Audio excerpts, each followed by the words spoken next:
అందరికీ మరణాతండి. ఈ రోజు వాక్యము 1 కొరింథీ పత్రిక 3వ అధ్యాయము 18వ వచనాన్ని చదువుకుందాం. మీరు దేవుని ఆలయమై ఉన్నారనియు దేవుని ఆత్మ మీలో నివసించుచున్నాడనియు మీరు ఎరుగరా అని పౌలు గారు తెలియజేస్తా ఉన్నారు. మనమందరము దేవుని ఆలయము. నిర్గమకాండము 40వ అధ్యాయంలో ఆలయములో ఉన్నటువంటి ఉపకరణములన్నిటినీ కూడా ఏం చేశారంటే తైలం పోసి అభిషేకించారు. అంటే మన శరీరంలో ఉన్న అవయవాలన్నీ కూడా దేవునికి ఎటువంటివంటండి ఉపకరణము లాంటివే. కనుక ఇప్పుడు మనం ఏం చేయబడాలి అంటే అభిషేకించబడతా ఉండాలి. మరి అభిషక్తుడైన క్రీస్తును ఆరాధించాలన్నా దేవునిని మహిమపరచాలన్నా మనము కూడా అభిషక్తులుగా మారాలండి.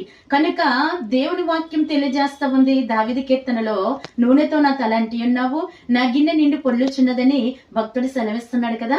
అలాగనే ఎప్పుడైతే దేవుని ఆత్మచేత నింపబడతామో మన హృదయపు పాత్ర ఏమవుతుందంటండి పొంగి పొర్లుతూ ఉంటది. కనుక ఈ దినము మీరు పరిశీలన చేసుకునండి.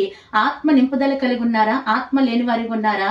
ఈ వాక్యం ద్వారా తెలుసుకొని ఆత్మకే వేడుకుందాము, ప్రభుని మహిమపడదాం. అట్టి ధన్యత ప్రభు మనందరికీ దయచేయును గాక.